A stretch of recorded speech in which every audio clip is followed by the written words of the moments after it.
Vamos ver o que é que vai ser julgado efetivamente na tarde de hoje, porque os ministros já estão entrando, ouvimos agorinha a campainha, já marcando a expectativa. Eu digo expectativa porque ela será efetivamente aberta em instantes pelo presidente da Corte, presidindo a sessão, com os ministros já se localizando nos respectivos lugares da sessão plenária da tarde de hoje. Vamos acompanhar ao vivo direto do plenário. Sessão extraordinária do Supremo Tribunal Federal, de 9 de novembro de 2023.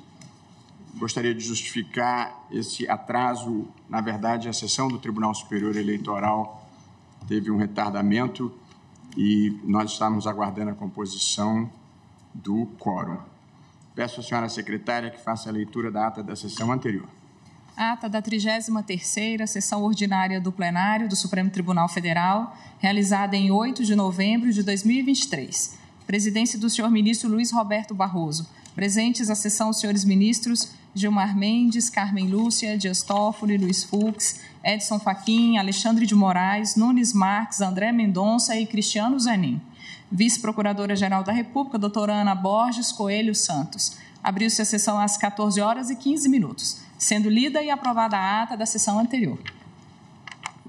Não havendo qualquer objeção quanto à ata, eu declaro aprovada. Cumprimento os eminentes colegas aqui presentes, ministro Gilmar Mendes, nosso decano, ministra Carmen Lúcia, ministro Luiz Fux, Edson Fachin, André Mendonça, Cristiano Zanin. Cumprimento o ministro Dias Toffoli, que nos acompanha por videoconferência. E, como disse, aguardamos a chegada do presidente do Tribunal Superior Eleitoral, o ministro Alexandre de Moraes. Estavam trabalhando lá na outra repartição, e, juntamente com ele, o ministro Cássio Nunes Marques. E, por essa razão, não chamei ainda a questão do FGTS, porque há um pedido de vista do ministro Cássio e é preciso que ele esteja presente.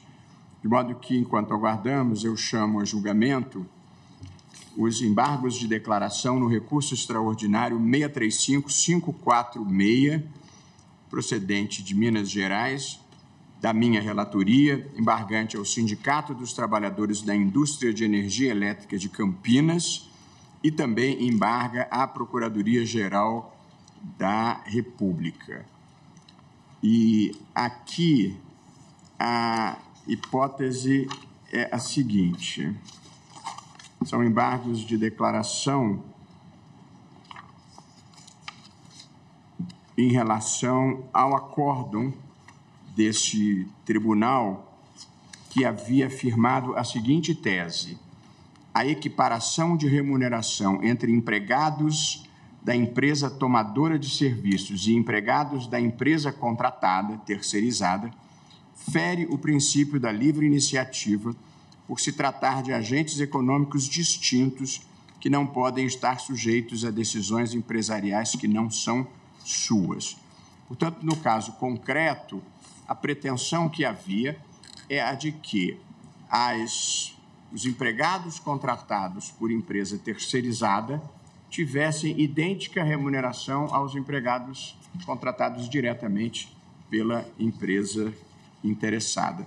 Os embargos aqui foram interpostos pelo sindicato e o fundamento é o de que o Supremo Tribunal Federal teria alterado uma posição que vigorava no Tribunal Superior do Trabalho.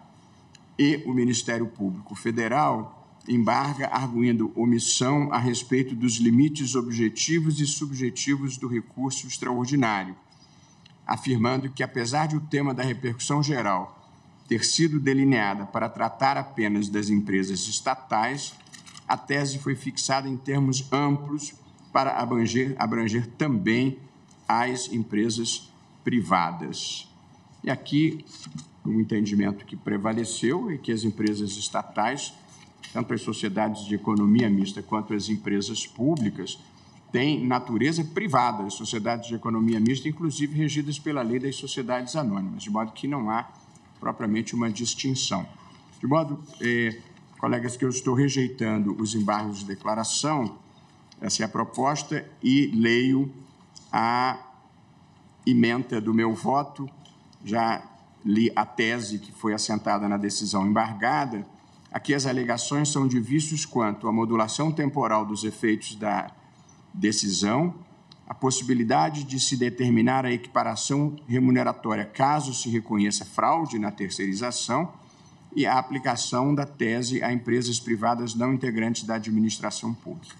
Digo eu, ao menos desde 2018, essa Corte entende que a terceirização da atividade fim constitui decisão empresarial legítima. Dessa constatação decorre a impossibilidade de o Poder Judiciário interferir em decisões negociais para definir a remuneração dos trabalhadores terceirizados. Se não houve mudança de entendimento do Supremo sobre a matéria, estão ausentes os pressupostos para a modulação temporal dos efeitos da decisão, como seria o caso na previsão do artigo 927, parágrafo 3º do CPC do nosso Código Fux. Discutiu-se a validade de interpretação segundo a qual, por se considerar ilícita a terceirização de atividade fim, determina-se a equiparação das remunerações de empregados das empresas tomadoras de serviço e terceirizada. A hipótese suscitada pela embargante, em que se verifica, a partir do material probatório, que a relação de subordinação direta entre o empregado terceirizado e o tomador de serviço não foi examinada. Portanto, o que o Supremo decidiu é que não há equiparação entre o que paga a empresa terceirizada e o que paga a empresa diretamente. Evidentemente, a hipótese de fraude é uma hipótese distinta e que não foi versada aqui na nossa decisão. Tanto empresas estatais quanto aquelas puramente privadas podem terceirizar atividades fim. Embora o regime jurídico das estatais não seja integralmente privado, não há, quanto ao ponto discutido, qualquer peculiaridade que afaste a aplicação do artigo 173, parágrafo 1º, inciso 2 da Constituição, que se sujeita ao regime jurídico próprio das empresas privadas, inclusive quanto aos direitos trabalhistas. Portanto, em essência, eminentes colegas, eu estou aqui entendendo que não houve mudança de orientação do Supremo a justificar a modulação, que o acórdão não tratou da questão de fraude, porque não era essa a hipótese dos autos, e que o nosso entendimento de que não há equiparação entre o contratado da empresa terceirizada e o contratado direto não faz diferença se é empresa totalmente privada ou se é empresa estatal, porque as empresas estatais têm regime jurídico de direito privado. E por essas razões, eu estou propondo a rejeição dos embargos de declaração. Indago dos eminentes colegas se há aqui alguma divergência. Boa tarde, presidente, ministro Luiz Roberto Barroso. Boa tarde, Procuradora-Geral da República, aqui presente, doutora Ana. E queria saudar os colegas na pessoa do nosso decano. Eu tenho aqui, senhor presidente, uma anotação no sentido de que, quando nós julgamos a terceirização, nós fizemos uma ressalva em relação às ações em andamento. Como se trata de um recurso extraordinário, evidentemente que deve haver decisão diferente dessa que nós contemplamos aqui.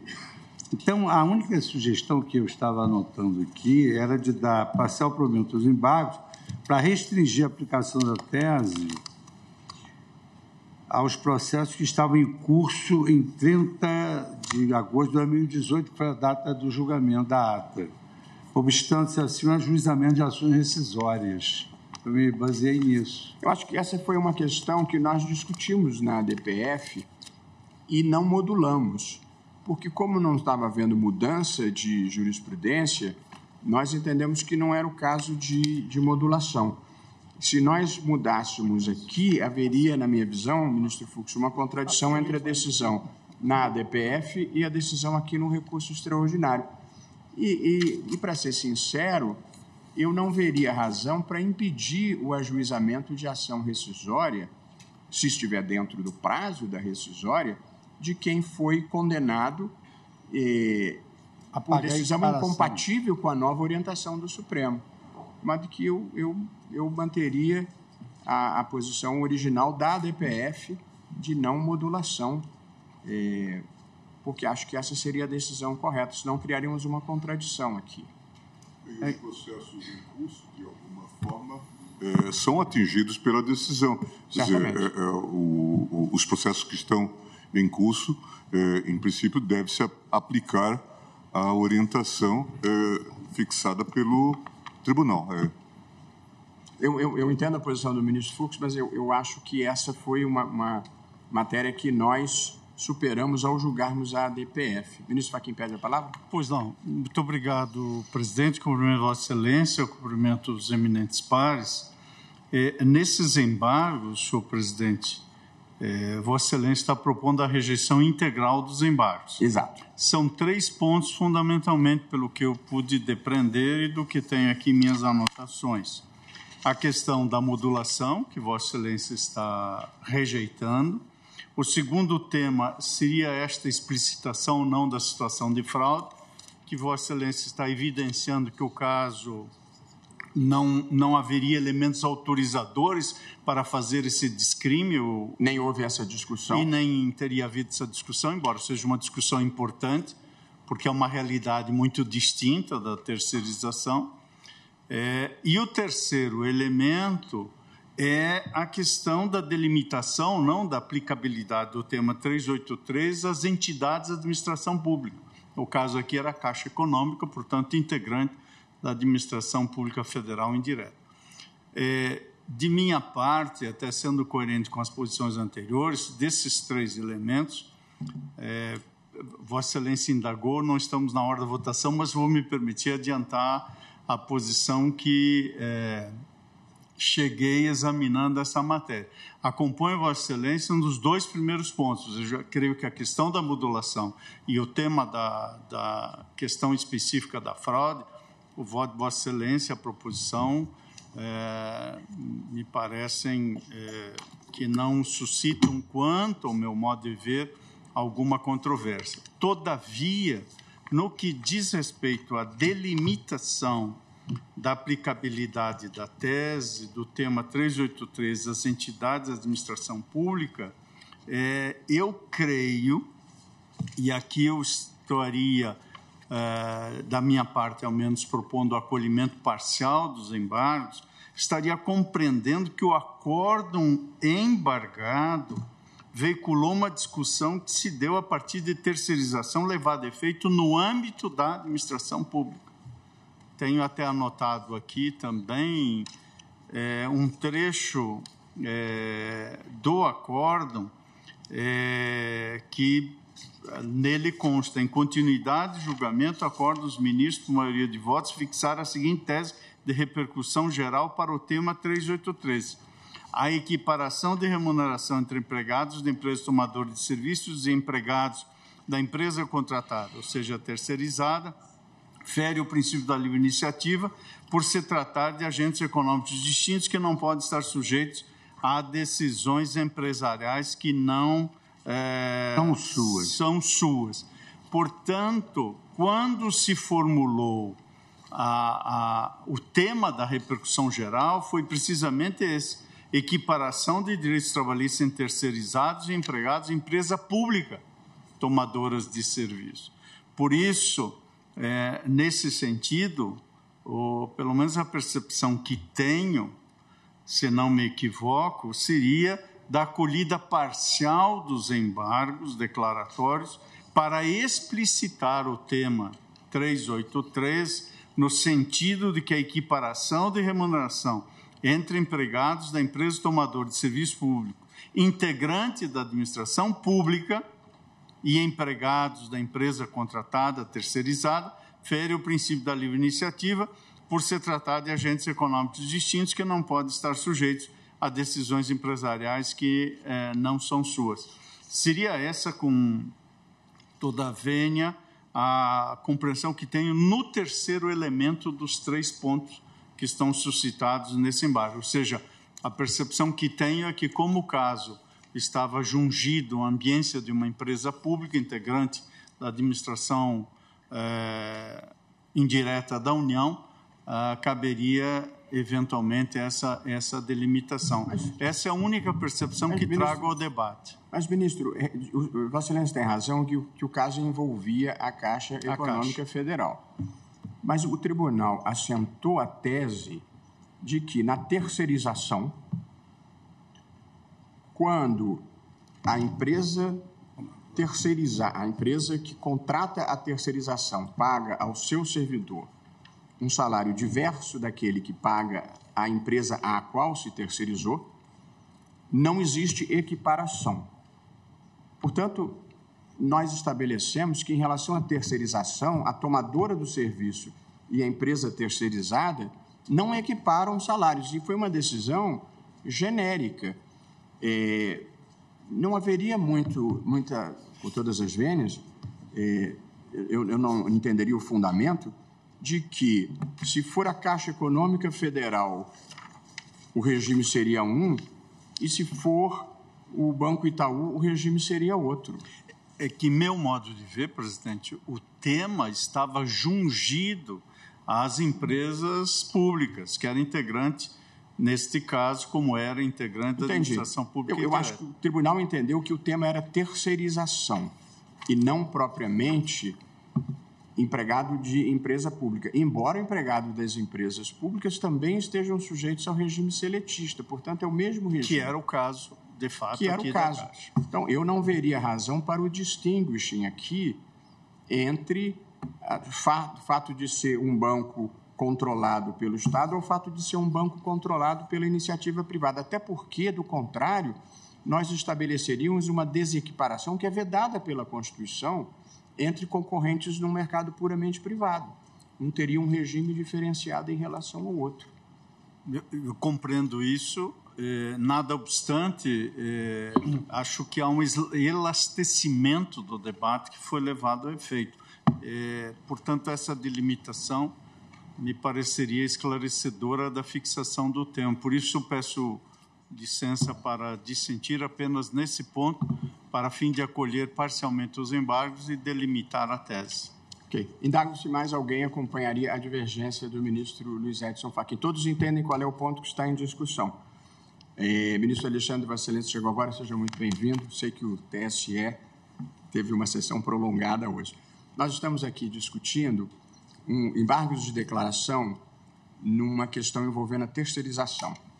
A tese que nós fixamos no julgado foi a seguinte: a equiparação de remuneração entre empregados da empresa tomadora de serviços e empregados da empresa contratada, da terceirizada, fere o princípio da livre iniciativa por se tratar de agentes econômicos distintos que não podem estar sujeitos a decisões empresariais que não são suas. Portanto, nós reformamos uma decisão da Justiça do Trabalho que dizia que, se a empresa tomadora do serviço pagar um valor e a empresa terceirizada pagar outro valor pelo mesmo serviço, que teria que haver necessariamente equiparação. Nós dissemos que não. E, portanto, eu estou rejeitando os embargos de declaração. O ministro Fachin suscita o seguinte ponto: a parte interessada neste caso era a Caixa Econômica Federal, que é uma empresa pública. Na nossa decisão, nós genericamente afirmamos essa tese relativamente à terceirização, sem cingi-la ao fato de ser uma empresa controlada pelo Estado. Eu entendo que isso é indiferente e irrelevante, por isso estou negando provimento aos embargos. O ministro Fachin entende que, como o caso era específico de uma empresa controlada pelo Estado, a tese deveria ser restrita às empresas controladas pelo Estado. Essa é a questão em discussão e, portanto, ouço o ministro Cristiano Zanin.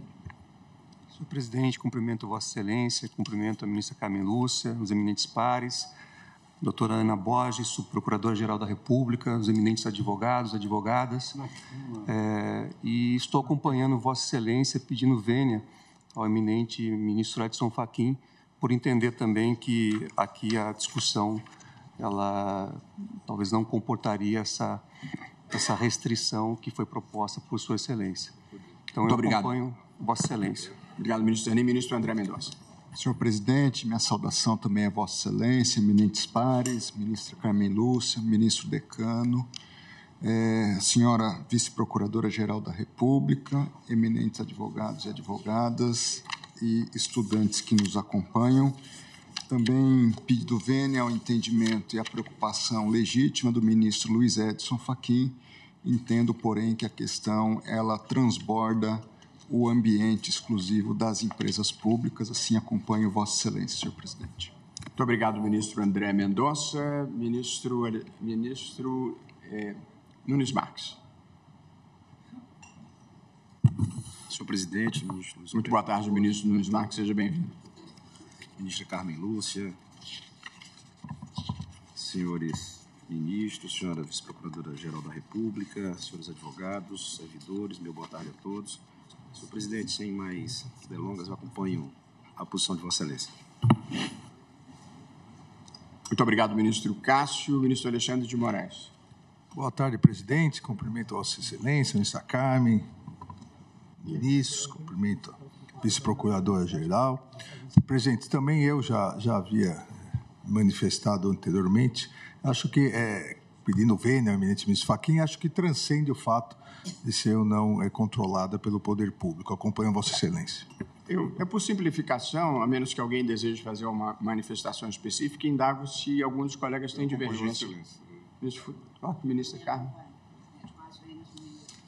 Presidente, sem querer criar nenhum obstáculo, eu entendi bem a preocupação do ministro Fachin, que é para fazer esse distinguish, porque às vezes nós não fazemos, mas podem surgir dúvidas sobre se isso também se aplica à empresa pública. Por isso que Vossa Excelência mencionou a equiparação de remuneração entre empregados da empresa pública tomadora de serviço seria só uma explicitação. Então, acho que a preocupação do ministro Fachin é razoável, de explicitar que trata de empresa pública.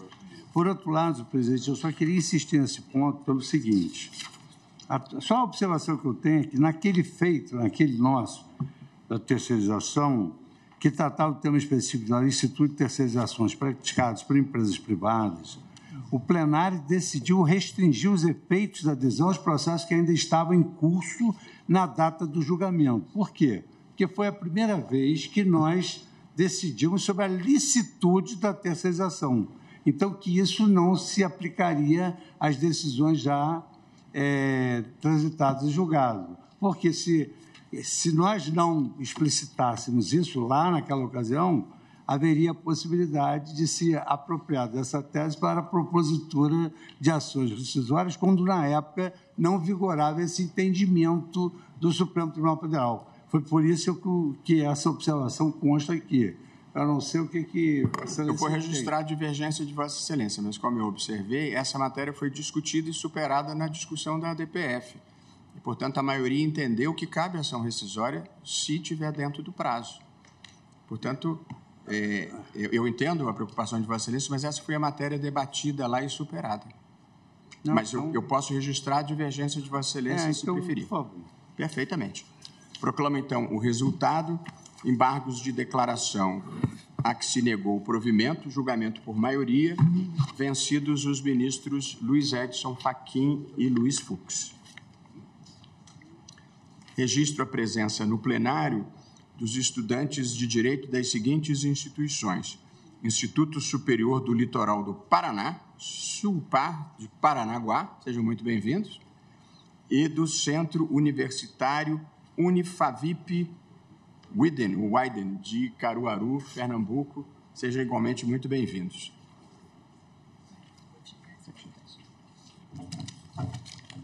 Chamo a julgamento a ação direta de inconstitucionalidade 5.090, procedente do Distrito Federal, da minha relatoria, requerente o partido Solidariedade e interessados o Presidente da República, o Congresso Nacional, que figuram como amicus curiae a Caixa Econômica Federal, aqui representada pelo doutor Jailton Zanon da Silveira, seja muito bem-vindo, e também amicus curiae a Defensoria Pública, o Banco Central, a Confederação dos Trabalhadores na Indústria de Alimentação e afins, Confederação Nacional dos Trabalhadores na Seguridade Social. As sustentações já foram feitas, o julgamento já havia se iniciado, houve um pedido de vista, o julgamento foi iniciado com o meu voto, seguido do voto do ministro André Mendonça e com o pedido de vista do ministro Cássio Nunes Marques. Eu, antes de passar a palavra ao eminente ministro Vistor, eu peço a palavra para fazer um reajuste no meu voto, especificamente na questão da modulação temporal. O objeto dessa ação, como todos sabem, é a remuneração aplicável ao Fundo de Garantia por Tempo de Serviço, em especial pela utilização da taxa referencial TR e juros capitalizados de 3%. E a discussão que se estabeleceu aqui era sobre a legitimidade ou não desse critério de reajuste dos depósitos do Fundo de Garantia do Tempo de Serviço. Quando, da primeira sessão, eu votei e assentei a seguinte tese: a remuneração do FGTS não pode ser inferior à da caderneta de poupança. E firmei essa conclusão com base no direito de propriedade, no direito constitucional ao fundo de garantia, no direito à igualdade e no que considerei critérios mínimos de justiça social tutelados pela Constituição. E em meu voto, eu expus que o Fundo de Garantia do Tempo de Serviço é uma poupança forçada de titularidade do trabalhador com níveis de segurança semelhantes ao da caderneta de poupança, porém superiores ao da caderneta de poupança em termos de que tem menor liquidez do que a caderneta de poupança, porque você só pode sacar o fundo de garantia em situações especiais previstas em lei. A Constituição fala apenas no fundo de garantia como uma garantia do trabalhador e não cogita do destino desses recursos. No entanto, o grande argumento que foi deduzido pelas entidades que se opunham a esse reajuste é a de que o fundo de garantia esse é um recurso utilizado para o financiamento habitacional, que seria uma finalidade social importante. Eu, ao estabelecer que o critério mínimo deveria ser o da caderneta de poupança, dei efeitos puramente prospectivos a essa decisão, de modo a não produzir nenhum impacto retroativo, sendo que eventuais direitos retroativos poderiam ser discutidos negocialmente ou pelo Poder Legislativo. Gostaria de registrar que há um pedido de adiamento que foi formulado com grande denodo e insistentemente pela Advocacia Geral da União, cumprindo o papel que lhe cabe e que é bem cumprido pelo Dr. Jorge Messias. No entanto, eu estou indeferindo o pedido de adiamento por razões diversas. Primeiro, o prolongamento desse debate, que já dura quase uma década, tem gerado consequências negativas e ampliado a litigiosidade relativamente ao Fundo de Garantia do Tempo de Serviço. Há uma enxurrada de ações que têm sido ajuizadas. Segundo a Caixa Econômica Federal, são mais de 1 milhão de ações ajuizadas discutindo essa matéria. E para que se tenha uma ideia, apenas em 2023 houve o ingresso de 367 mil processos sobre esse assunto na Justiça Federal. A cada mês que se posterga a solução do caso, milhares de novas ações são ajuizadas para discutir a correção do depósito do Fundo de Garantia. Portanto, a solução definitiva dessa ação é medida importante para o bom funcionamento do Poder Judiciário. Além disso, o FGTS tem sido utilizado como fonte do capital para a implementação de políticas públicas. Em 2022, o fundo injetou na economia cerca de 212 bilhões de reais, tendo liberado para os trabalhadores 158 bilhões em saques e 154 bilhões nas aplicações em habitação, saneamento básico, infraestrutura urbana e saúde. Portanto, se nós prolongarmos por mais tempo ainda a incerteza quanto à remuneração do FGTS, tem-se o potencial de afetar o planejamento de todas essas políticas públicas. E tampouco se deve perder de vista que se trata de uma ação proposta em 2014, pendente de julgamento há quase 10 anos. Durante esse período, E aqui é um ponto muito importante. Eu liberei esse caso para julgamento há muitos anos. E aí, cada vez que se cogitava do julgamento, a alegação era: o país está vivendo uma recessão, o país está vivendo um momento de dificuldade, o país está vivendo uma pandemia, o país está vivendo uma crise de desemprego. E com isso se adiou indefinidamente uma situação que eu considero profundamente injusta. Bom, nesse momento, todas as projeções do Banco Central, do Ministério da Economia e do Fundo Monetário Internacional, que o Brasil não está em recessão. Surpreendendo a todos, o país vai crescer pelo menos 3% esse ano. Além disso, a taxa de desemprego caiu para 7,7%. É a menor taxa de desemprego da série histórica. Portanto, em algum momento a gente tem que julgar essa causa. Esse é um bom momento. O país não está em recessão e a taxa de desemprego é a menor da série histórica. De modo que não vejo razão para nós seguirmos essa lógica procrastinatória que se pratica no Brasil, que é jogar para frente e deixar para o outro pagar. Um dia vem um cadáver enorme dentro do armário. De modo que eu acho que nós precisamos resolver isso. Dito isso, eu recebi, e declino aqui com toda a transparência, o ministro da Economia, Fernando Haddad, recebi o advogado-geral da União, recebi o ministro das Cidades e recebi a presidente da Caixa Econômica, ouvi todas as considerações, examinei todos os números que trouxeram, pedi ao economista do Supremo que também produzisse os números, distribuí para os colegas e, com base nesse conjunto novo de informações e no fato de que o Fundo de Garantia distribuiu o resultado agora, há pouco, de 2002, eu, reiterando a minha decisão de que o Fundo de Garantia tem que ser reajustado com base, pelo menos, na poupança, estou, no entanto, propondo uma modulação específica que passo a declinar. Eu havia proposto no meu voto que a decisão produzisse efeitos a partir da publicação da ata de julgamento do acórdão. E ressalvei que as normas aqui questionadas estão em vigor há mais de 3 décadas e, por essa razão, eu dei efeitos prospectivos, porque, do contrário, nós teríamos uma situação de grande gravidade fiscal. Portanto, a decisão prospectiva evita a existência de cadáver no armário e o abalo fiscal. Aqui, eu também faço a seguinte observação que considero muito importante. Até 2017, o Fundo de Garantia vinha remunerando repetidamente abaixo da caderneta de poupança. A partir de 2017, houve uma mudança na legislação, permitindo que o resultado do Fundo de Garantia, a rentabilidade do Fundo de Garantia, pudesse ser distribuída entre os correntistas.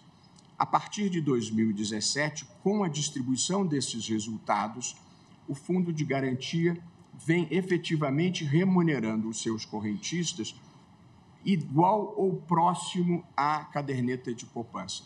Portanto, este é um fato. A distribuição dos resultados por liberalidade, não é uma obrigação, mas vem aproximando esse resultado. E aqui eu tenho os dados.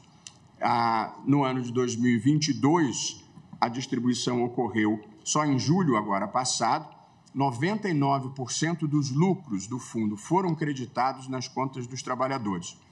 Apesar da distribuição, a rentabilidade do fundo alcançou, em 2022, o patamar de 7,09%, portanto, superior à inflação, que foi 5,79%, mas inferior aos ganhos da poupança, que foi 7,90%, ligeiramente inferior.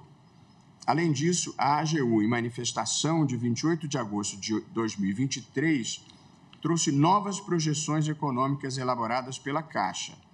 Tais projeções apontaram, a partir dos índices econômicos extraídos do relatório Focus do Banco Central, para os anos de 2023 a 2026, que a rentabilidade projetada para a poupança, para todos esses anos, é superior à rentabilidade do FGTS, ainda que seja realizada a distribuição de 100% dos resultados do fundo para todos os trabalhadores.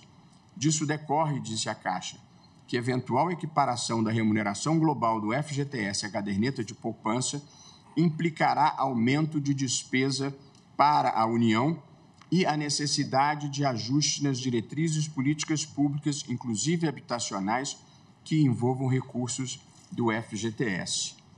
Adicionalmente, no último dia 31 de agosto, foi sancionado o novo arcabouço fiscal brasileiro, instituído pela Lei Complementar número 200 de 2023, que substituiu o teto de gastos e tem como objetivo garantir o equilíbrio entre arrecadação e despesas, a sustentabilidade da dívida pública e as condições para crescimento socioeconômico do país. Considerando que 2024 será o ano zero do novo arcabouço fiscal, a mudança da remuneração do FGTS já no ano de 2023 criará situação de difícil acomodação dentro das regras fiscais recém-aprovadas nos termos da Lei Complementar 200 de 2023.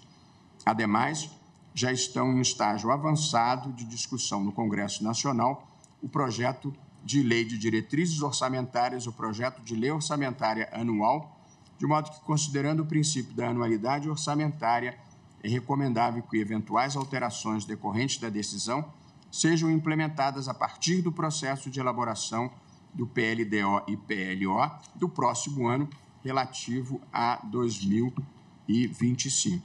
Portanto, aqui eu estou levando em conta as alegações que considero relevantes da Caixa Econômica Federal. A remuneração da caderneta de poupança ela varia em função da taxa Selic, em função da taxa de juros. E, de acordo com a projeção dessa taxa de juros, a aplicação da correção pela poupança aos depósitos anteriores provocaria uma consequência fiscal relevante se nós aplicássemos aos depósitos já existentes. E, além disso, a aplicação aos depósitos, mesmo daqui para frente, impactariam o arcabouço fiscal que não levou em conta essa nova despesa. Por essas razões, eu estou mantendo a minha posição de que é preciso reajustar o FGTS, no mínimo pela poupança, mas fazendo, ministro Fachin e prezados colegas, as seguintes modulações nessa aplicação. Em relação aos depósitos já existentes, a regra que eu estou propondo é a distribuição da totalidade do resultado do Fundo de Garantia pelos correntistas. Ou seja, isso que o governo vem fazendo desde 2017 por liberalidade passa a ser obrigatório, tem que distribuir o resultado.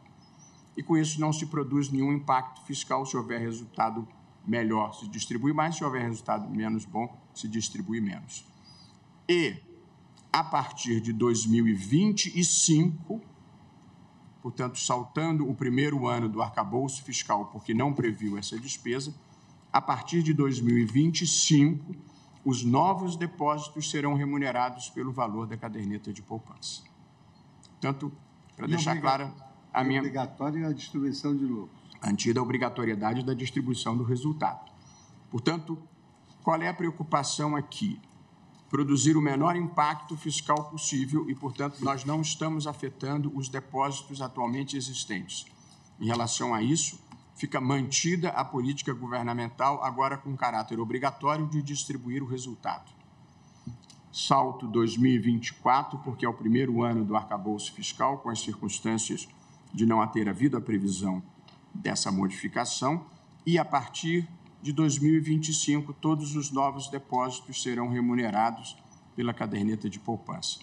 Com isso, eu acho que nós corrigimos uma injustiça para frente e nós evitamos a existência de qualquer cadáver dentro do armário.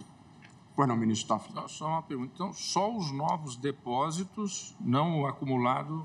Exatamente. Só os novos. O acumulado vai ser beneficiado da distribuição do resultado, mas não a aplicação obrigatória. A distribuição do resultado pode equiparar a caderneta de poupança, pode até superar. Isso depende da variação da taxa de juros.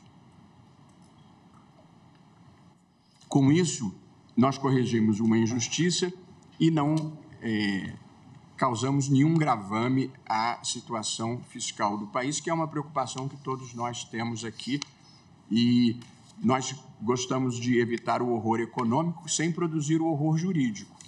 Portanto, estamos aqui em busca do equilíbrio possível entre o que me parece justo e o que parece compatível com as circunstâncias do país. Portanto, ministro André, como Vossa Excelência já havia me acompanhado, eu queria dizer que estou reiterando a posição de que o ajuste tem que ser pela poupança, mas alterei a modulação com essas duas observações que acabo de fazer.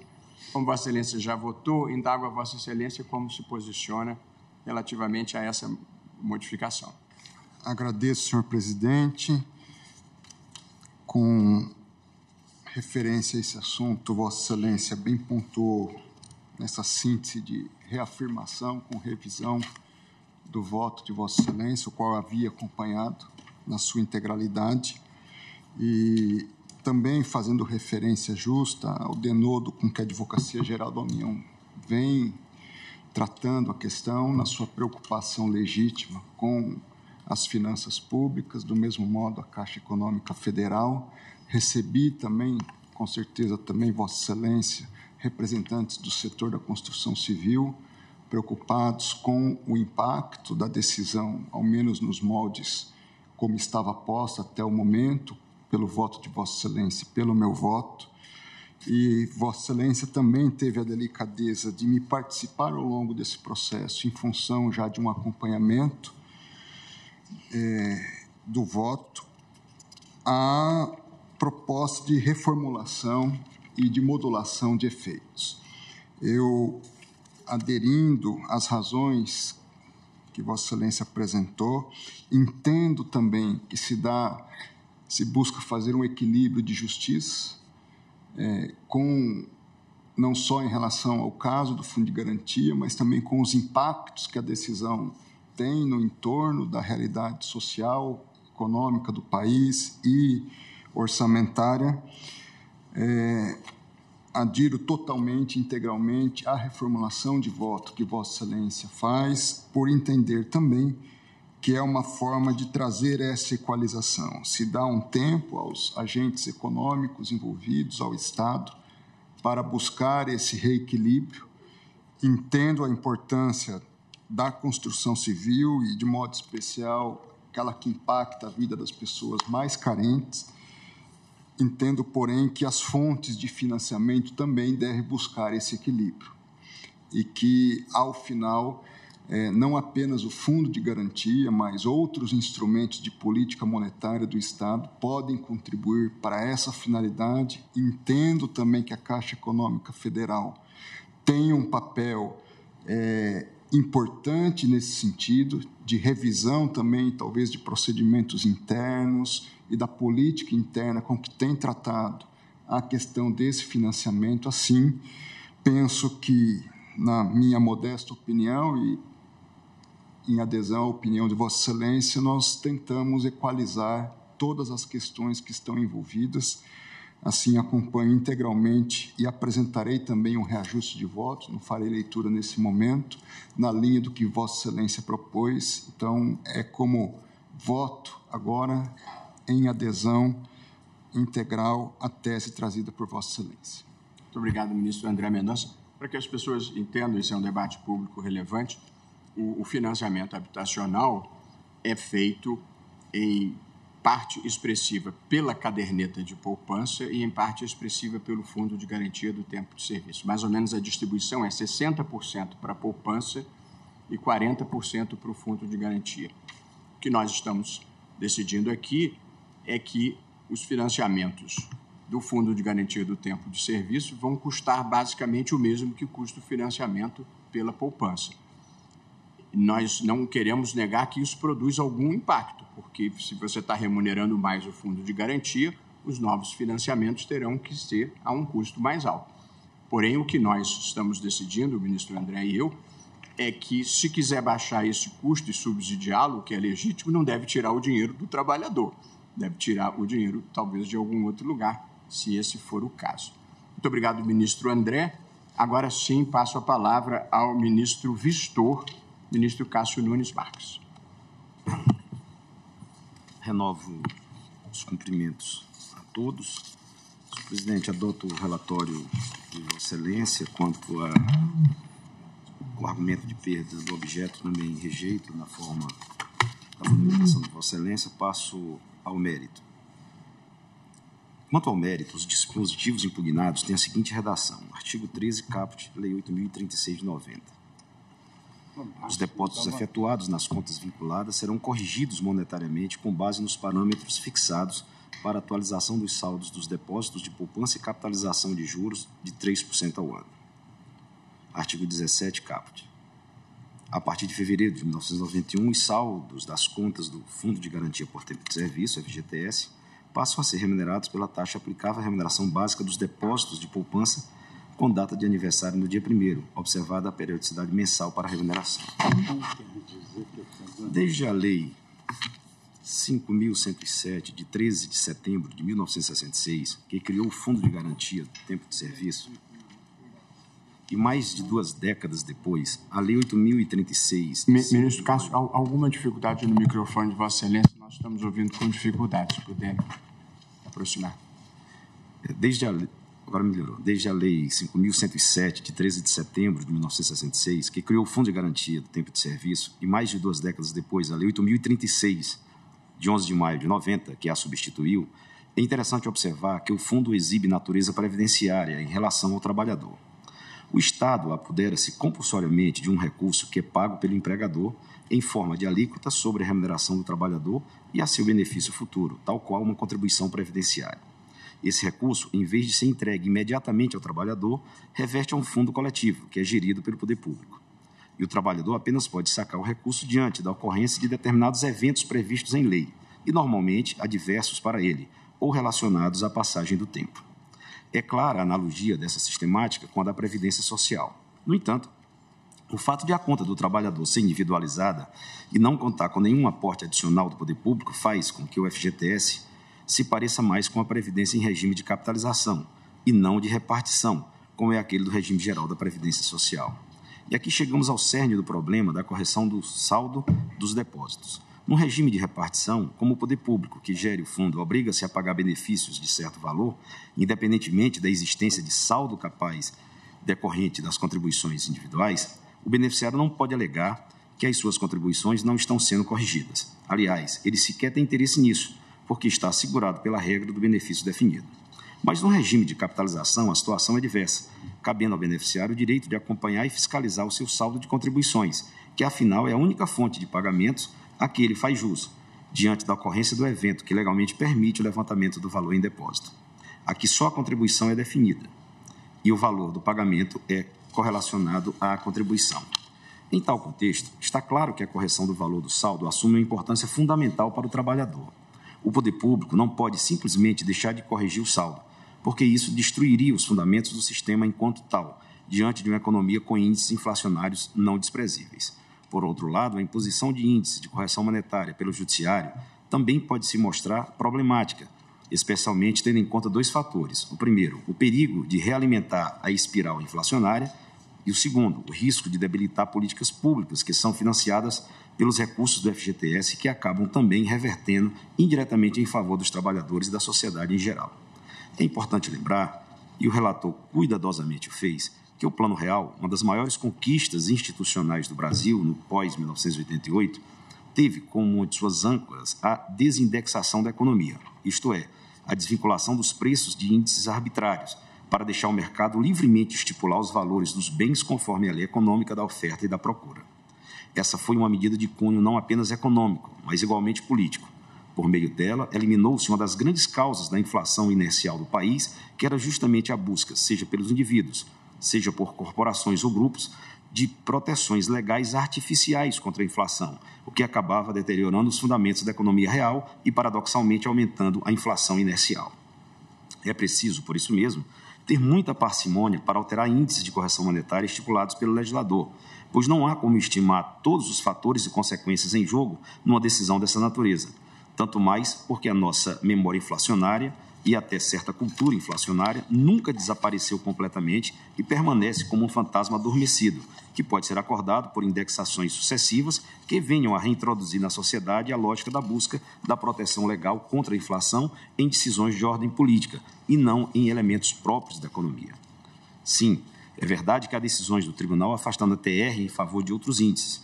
Para ficar apenas em recursos com repercussão geral, rememoro aqui o tema 1191, em que se fixou a inconstitucionalidade da utilização da taxa referencial TR como índice de atualização dos débitos trabalhistas, e o tema 810, em que se declarou que a atualização monetária das condenações impostas à Fazenda Pública. No entanto, em um passado mais remoto, o Tribunal também já afirmou a legitimidade da taxa referencial TR como índice de atualizações de obrigações, com uma única ressalva de inviabilidade de sua aplicação retroativa. Nesse sentido, cito vários precedentes. Quero, com isso, ressaltar que não estamos diante de um quadro estritamente jurídico, que admita apenas uma decisão como certa. Pelo contrário, as escolhas de índices de correção monetária têm um forte componente político. Inclusive, a própria decisão sobre deferir a correção monetária em tal ou qual obrigação a termo, que parece óbvia, é uma deliberação de ordem política com custos econômicos, porque em muitos países isso não é seguido. Então, decisões que alteram índices de atualização de obrigações, a pouco e pouco, podem reanimar o processo de indexação de preços, cujas consequências estruturais sobre a economia, repito, não temos como calcular. A atribuição de um índice de correção mais gravoso do que aquele proposto pelo legislador tem custos econômicos que acabam se diluindo pela economia e ressurgem sob a forma de aumento de preços dos produtos, isto é, de inflação, que finalmente penaliza mais fortemente os mais pobres e aqueles com menor poder de mobilização política para criar mecanismos de indexação cada vez mais específicos. E assim, o que parece ser um benefício acaba se mostrando como um prejuízo para o trabalhador. Melhor seria deixar cada trabalhador administrar o seu próprio dinheiro, mas aqui não vem ao caso discutir o modelo institucional do FGTS. Desejo apenas lembrar nesse ponto uma advertência de Friedrich Hayek, quando diz que a ideia de substituir a ordem espontânea e infinitamente complexa de mercado por uma ordem deliberadamente criada pelo engenho humano e administrada por um sistema de planejamento central resulta inexoravelmente no empobrecimento coletivo. Seja como for, temos de aceitar que o modelo brasileiro tem funcionado assim por décadas, apostando em certa visão tutelar do indivíduo, quanto à constituição de sua reserva contra infortúnios. O resultado dessa visão foi a constituição de um fundo enorme, administrado pelo Estado, que acabou sendo direcionado para o atendimento de algumas políticas públicas de alcance geral.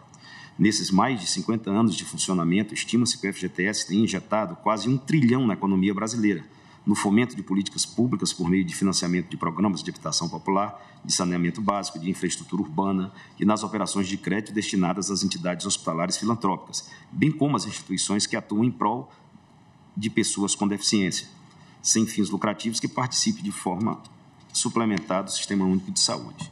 O fundo investiu nessas décadas cerca de 360 bilhões para o financiamento de 10 milhões de moradias, o que traduz aproximadamente 17% das habitações construídas no Brasil. E a construção civil é um setor de mão de obra intensiva, de modo que o FGTS pôde gerar ou manter mais de 18 milhões de empregos, de acordo com estatísticas da Caixa Econômica Federal.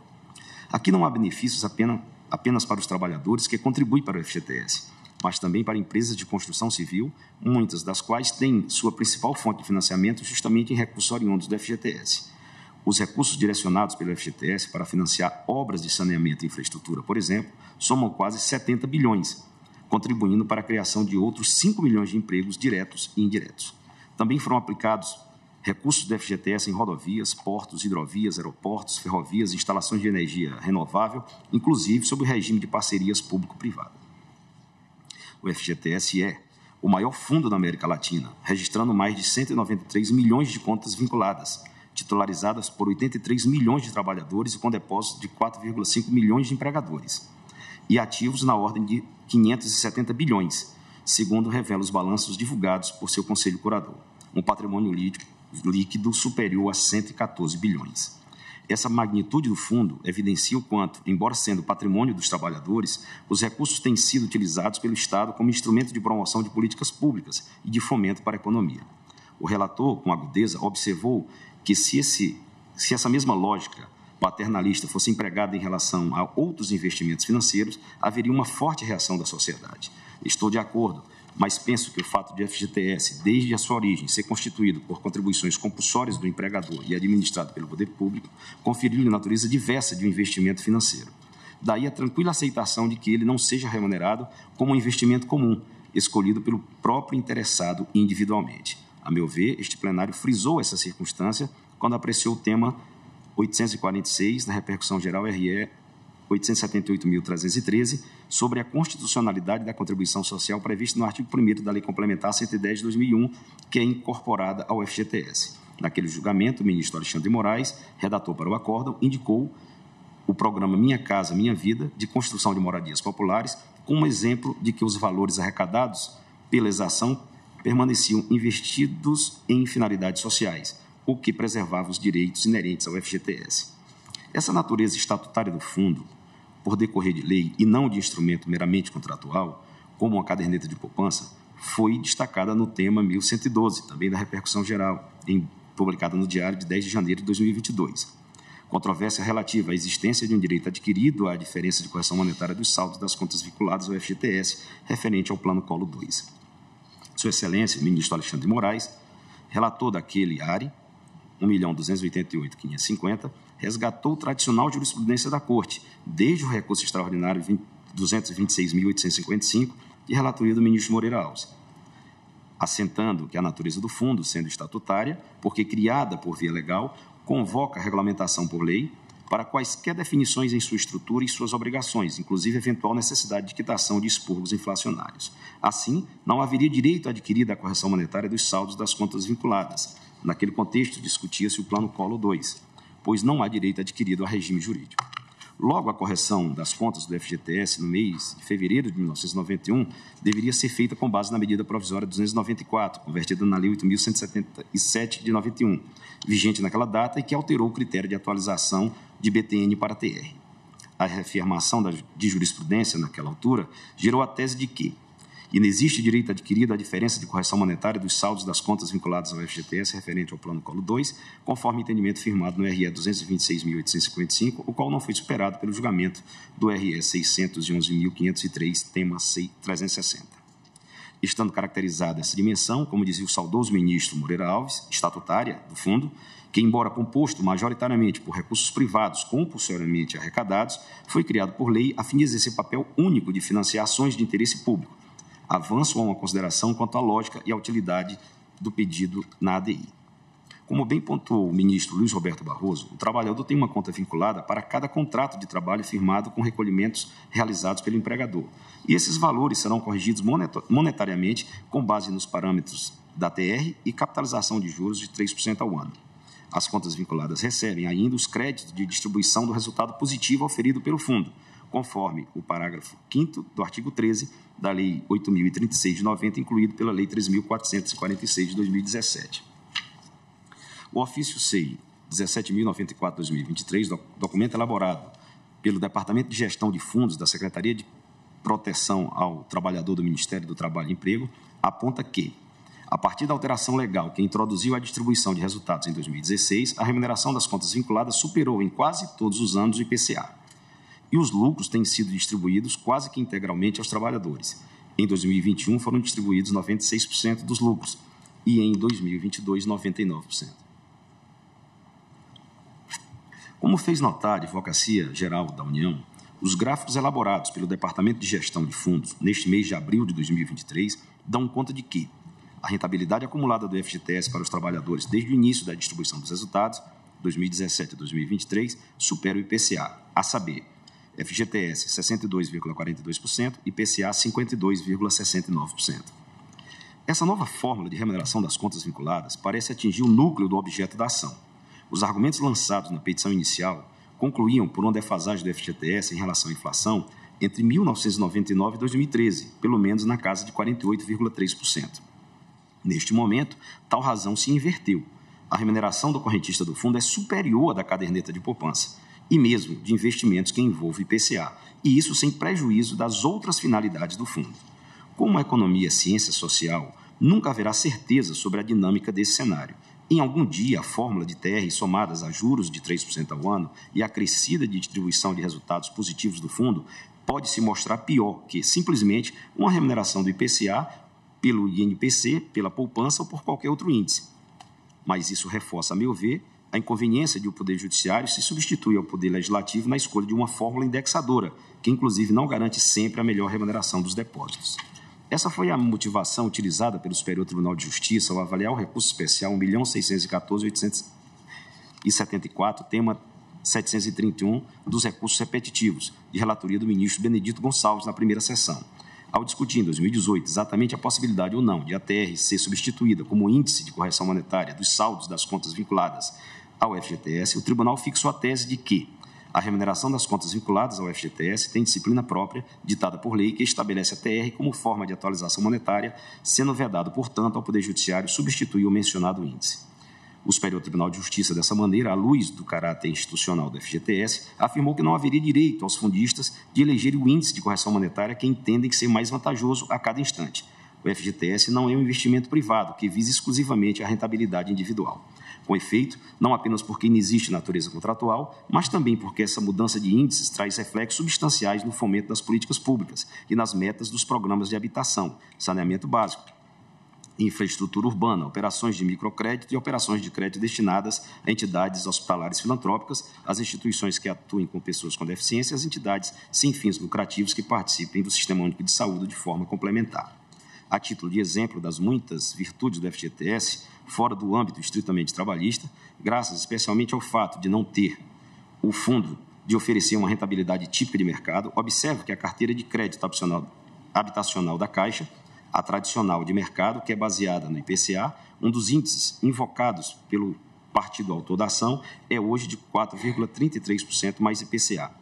Já o FGTS é capaz de promover financiamento a um custo muito inferior, em média 4,96% no total.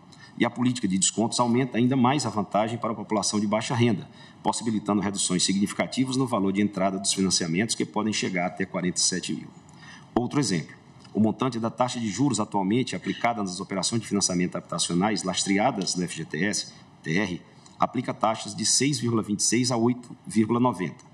A troca da TR pelo IPCA importaria a aplicação de taxas de 10,42 e 13,06 e pelo INPC de taxas de 10,56 a 13,20 ao ano. Vê-se que o custo de financiamento habitacional no país poderia se elevar consideravelmente com a troca do índice de correção dos depósitos do FGTS, além de um custo adicional embutido nas relações trabalhistas, visto que a multa rescisória da demissão sem justa causa, 40% de todos os depósitos realizados na conta vinculada durante a vigência do contrato de trabalho, ficaria maior, o que, por lógica econômica, tende a desincentivar novas contratações. Faço essas considerações para expressar a minha reticência em interferir naquilo que o legislador, bem ou mal, previu.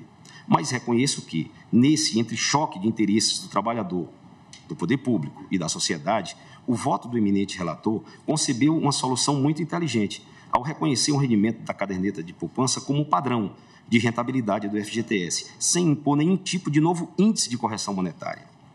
Esse resultado interpretativo consegue articular vantajosamente as pretensões de todos os interessados, preservando a rentabilidade dos depósitos do trabalhador, sem descurar do histórico positivo do Fundo dos Investimentos em Infraestrutura, que produzem também importantes resultados para a economia nacional e para os direitos dos trabalhadores, assim como para a sociedade em geral.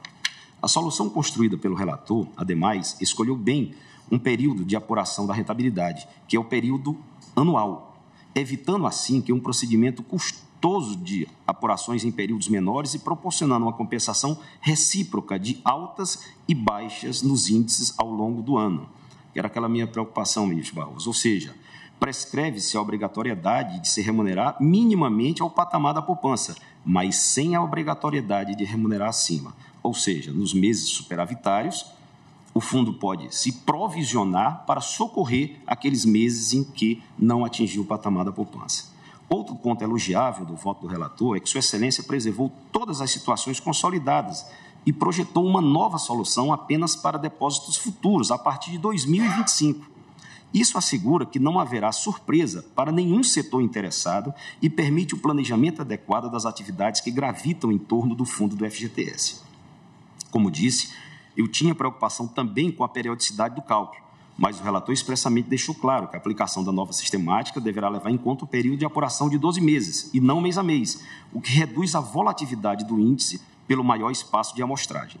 Outro aspecto da questão que me inquietava era a possibilidade de este julgamento culminar na indexação artificial do FGTS a um investimento financeiro. Mas o relator aqui também mostrou grande perspicácia, pois não impôs qualquer índice de reajuste para o FGTS, tendo tão somente previsto um piso, aquém do qual a rentabilidade não pode cair. Ou seja, não ficou excluída a possibilidade, por exemplo, de os lucros do FGTS serem reinvestidos em áreas sociais, quando forem maiores do que a correção da poupança no período. Em exceção que confirma a regra, o relator afirmou expressamente que apenas como disciplina de transição, aplicável exclusivamente aos exercícios 2023 e 2024, é que a totalidade dos lucros auferidos pelo FGTS no exercício tem de ser distribuída aos cotistas. Ou seja, fora destes 2 anos, se os lucros do FGTS superarem os índices de correção da poupança, os gestores poderão decidir discricionariamente sobre a aplicação do excedente, ficando preservada, assim, a competência administrativa para decidir sobre o uso do fundo. Então, senhor presidente, com o ajuste do voto de Vossa Excelência, em que considera a remuneração da poupança como meta piso, o ajuste sendo feito de forma anual e não mensal, como inicialmente podia estar previsto, que propicia a compensação entre os meses superavitários ao índice da poupança em relação aos meses cuja remuneração seja inferior, a incidência somente em relação aos depósitos futuros, a partir de 2025, né? Essa posição minimamente já provocou uma reação dos gestores do fundo, né? Uma busca, inclusive, atual de soluções, a discussão dos gestores, do próprio governo, com as entidades sindicais. Então, é um ponto de partida, senhor presidente, que eu adiro ao voto de Vossa Excelência e essa é a minha posição. Muitíssimo obrigado, ministro Cássio Nunes Marques. Passo agora a palavra ao eminente ministro Cristiano Zanin. Senhor presidente, renovo os cumprimentos a Vossa Excelência, a todo o colegiado.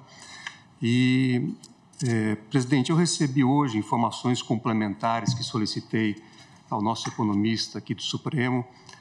Também recebi novos elementos da Caixa Econômica Federal e preciso ainda refletir, inclusive à luz desses novos elementos que foram trazidos hoje ao colegiado, de forma que peço vista dos autos para melhor reflexão.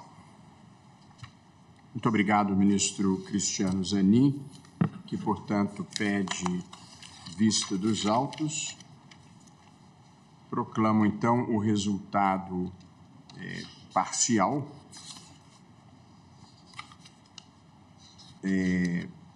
Após os votos dos ministros Luiz Roberto Barroso, André Mendonça e Cássio Nunes Marques, que reconheciam o direito de reajuste do FGTS pelo valor mínimo da caderneta de poupança, com as regras de modulação temporal que estipularam, pediu vista o ministro Cristiano Zanin. Indago dos demais se aguardam a devolução da vista. Aguardam os demais.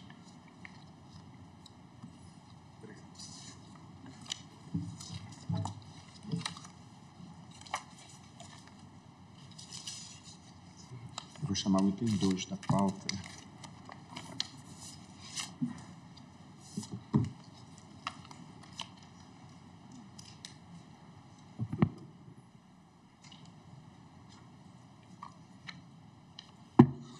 Chamo para julgamento, para conclusão de julgamento, a ação direta de constitucionalidade número 4395, procedente do Distrito Federal, da relatoria do ministro Gilmar Mendes, sendo requerente a Associação Brasileira de Frigoríficos, a Abrafrigo, interessados o presidente da República e o Congresso Nacional, com diversos votos, com diversos amite curiae. Aqui, ministro Gilmar, nós temos uma situação específica e vamos equacioná-la.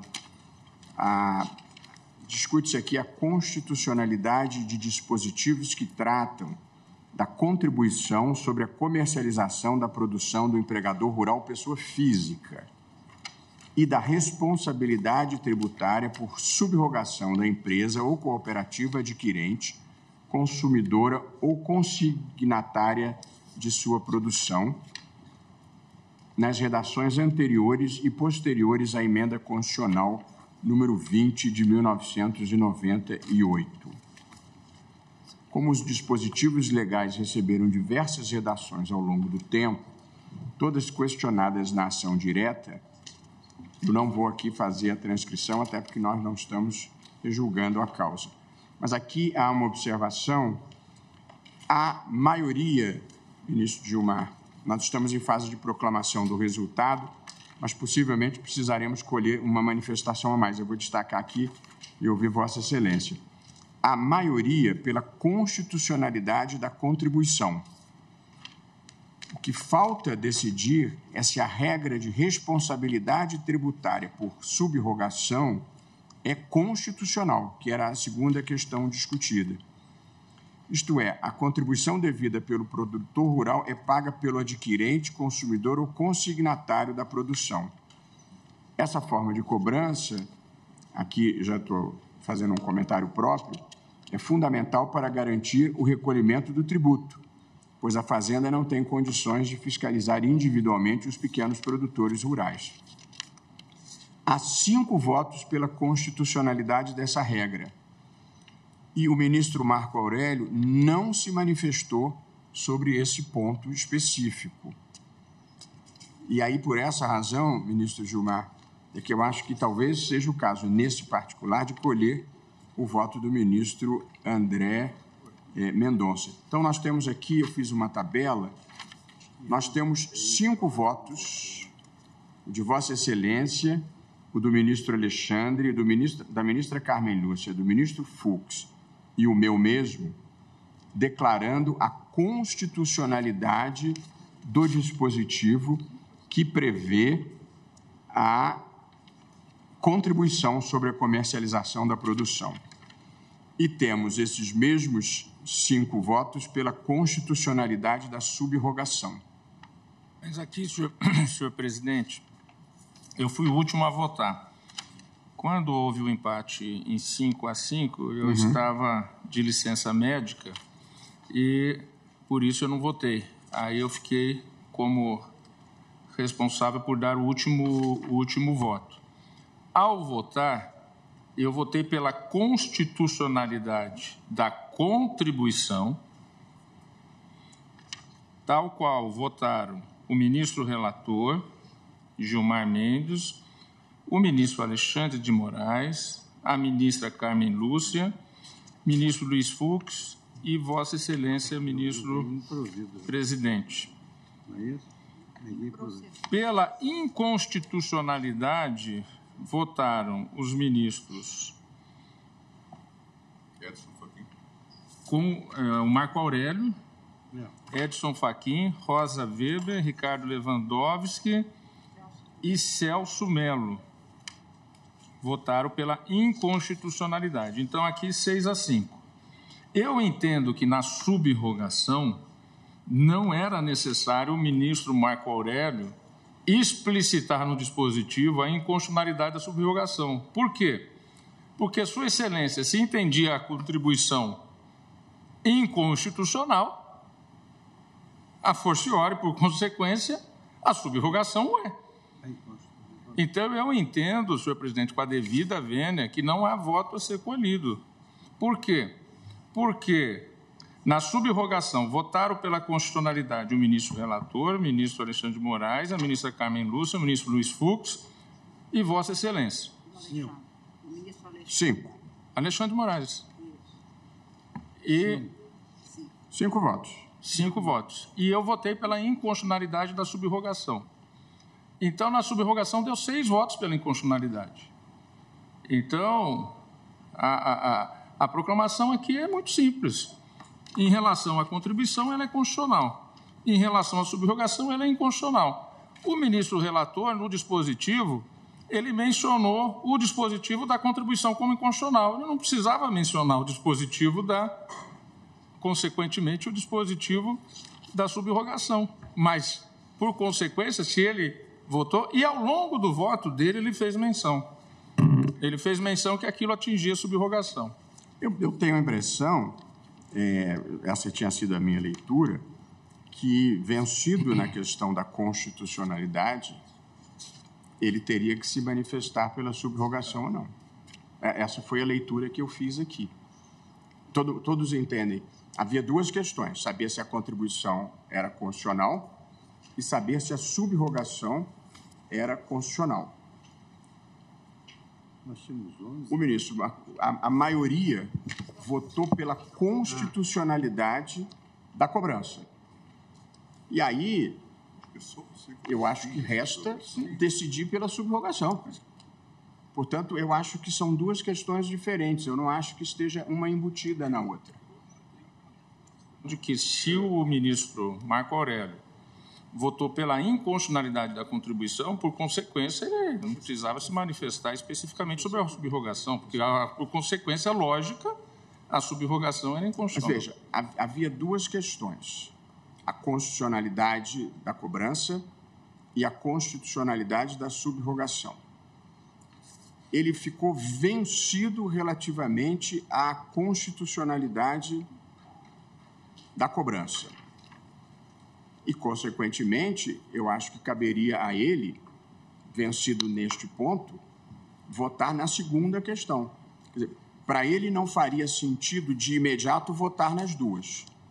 Mas, vencido em uma, eu acho que caberia a ele votar na outra. Gostaria que tirássemos de pauta para conversarmos isso reservadamente? A questão, de fato, no voto, que é um voto do ministro Marco Aurélio é bastante curto, invocando, inclusive, votos anteriores. E, na conclusão, o que ele diz que, ausente previsão quanto à contribuição devida pelo empregador rural, pessoa natural, da base de incidência, elemento essencial ao aperfeiçoamento do tributo, assento a inconstitucionalidade do artigo 25 da Lei 8.212, na redação conferida pela Lei 10.256 de 2001. E nada fala sobre o 34, que é o que cuida, e foi questionado. Quer dizer, os dois foram impugnados. Ele só se manifestou sobre um, porque, logicamente, se ele considerou inconstitucional, não teria que se manifestar pelo segundo. Porém, vencido nessa questão, eu acho que ele teria que se manifestar sobre a outra. Eu acho que porque aqui é uma situação muito peculiar, porque se prevalecer essa minha posição, que eu acho que faltou uma manifestação do ministro Marco Aurélio, o ministro André Mendonça, que o substitui, teria que votar apenas quanto a esta segunda questão, quanto a primeira está vencida, que é o encaminhamento que eu daria. Mas, diante da posição do ministro Toffoli, eu ouço o relator, mas também podemos retirar de pauta e conversarmos internamente uma solução. Ministro, me permite uma questão de fato? Até porque eu posso evoluir e declarar a contribuição inconstitucional aí das 6 a 5 para a contribuição toda. Só não sei se eu chamaria de evoluir, mas estou de volta. Acompanhar o ministro Marco Aurélio, como ele costumava dizer. Vossa Senhoria fala por quem, doutor? Fazenda Nacional, ministro. Pois não. É só uma questão de fato. Seguindo essa mesma lógica que Vossa Excelência apresentou, os ministros que votaram pela inconstitucionalidade da contribuição não se manifestaram especificamente sobre a subrogação. Não à toa, existe decisão da segunda turma deste Supremo Tribunal Federal, no área 13.62.763, posterior ao julgamento da ADI, no sentido de que, de relatoria do ministro Fachin, no sentido de que a subrogação é constitucional, tendo em vista que quem disse inicialmente que a contribuição era inconstitucional teve por consequência a inconstitucionalidade da subrogação, mas não uma deliberação específica sobre a inconstitucionalidade da subrogação. Então, essa lógica que você... Muito obrigado, doutor. Presidente. Aqui, o ilustre representante da Fazenda coloca uma segunda possibilidade. A primeira que eu cogitei era, como o ministro Marco Aurélio não votou, votar o ministro André nessa questão específica. Possibilidade 1. Possibilidade 2 seria os que votaram vencido pela inconstitucionalidade votariam na sequência acerca da subrogação. Também é uma possibilidade que aqui o advogado traz da tribuna. Pois não, doutor, Vossa Senhoria fala por quem? Muito obrigado. Falo pela autora Abrafrigo. Vejam, estamos aqui em discussão em relação ao voto do ministro Marco Aurélio. Algumas pontuações muito breves, se Vossa Excelência me permite. O ministro Marco Aurélio cita no seu acordo, duas decisões, ou inclusive de sua lavra, que constitui o leading case desse caso do Fundo Rural. Nesses dois acordos, o ministro Marco Aurélio vota pela inconstitucionalidade da subrogação. Não há dúvida, nesse caso, de que se o ministro Marco Aurélio pretendesse trazer à discussão o voto que proferiu numa decisão monocrática sua, ele teria trazido. O ônus argumentativo deveria ser, a rigor, que é nos parecer muito mais intenso. E mais, a petição, talvez essa polêmica, senhor presidente, tenha sido causada por uma petição da AGU em fevereiro que pede pela procedência total da DI, né? E pede pela procedência total da DI citando alguns acordos que sequer o ministro... Doutor, já estamos esclarecidos da questão de fato sobre a posição do ministro Marco Aurélio. As questões de direito nós vamos examinar. Desculpe, já foi... Não, eu entendo perfeitamente. Mas era só esse registro... Já estive desse lado, doutor. Perfeito. Concluindo, então, Vossas Excelências, ainda que não tenha sido feito parte da parte dispositiva, né, inclusive assentado do STJ, no sentido de que o voto é uma integralidade, não somente a conclusão... Muito obrigado, doutor. Já estamos esclarecidos. Muito obrigado. Desculpe, perdão pela impertinência. Obrigado. Então, eu vou cancelar o pregão e repautar isso oportunamente, porque é uma questão, de certa forma, inusitada para nós produzirmos um resultado e para que as pessoas entendam. Todos os tribunais constitucionais do mundo deliberam reservadamente e, portanto, se compõem. E aqui a gente tem que fazer isso publicamente, é mais complexo. Pois não, ministro Alexandre, Vossa Excelência tem a palavra. Presidente, dependendo do raciocínio, na verdade, e aí eu concordo com o que falou o procurador da Fazenda, se nós entendermos que são duas questões, na verdade, todos devem votar de novo. E aí também o substituto do ministro Celso, não só do Marco Aurélio, também deve votar. Se nós entendermos que é o pacote, então... Mas alguns de nós já votaram, eu votei. É o que diz o ministro Toffoli. Se for o pacote, ninguém mais vota. Agora, se entender que deve votar, não só o substituto do ministro Marco Aurélio, mas também do ministro Celso. 5 de nós votamos especificamente na constitucionalidade do 34. Não, sim, eu estou dizendo os que votaram pela inconstitucionalidade. Essa é a possibilidade que mas aí todos teriam. Então não seria só o ministro André que deveria votar, também o ministro Cássio. Não, foi isso que eu falei. Nós ou temos só o ministro André, à falta do ministro Marco Aurélio, ou a tese do procurador de que todos devem votar. Isso. Agora, se o ministro Toffoli mudar, agora a gente nem precisa... Não. Vou refletir mesmo, até estou conversando aqui com o ministro Fachin, que lançou um voto muito bem fundado na inconstitucionalidade do próprio artigo 25. Vou refletir sobre isso. O impacto sobre a União é de uns 20 bilhões, só para ter esse registro e não passar despercebido. Então, cancelado o pregão, seguimos viagem. Na verdade, não seguimos viagem, fazemos um intervalo, já que são 5 para as 4 e voltaremos oportunamente.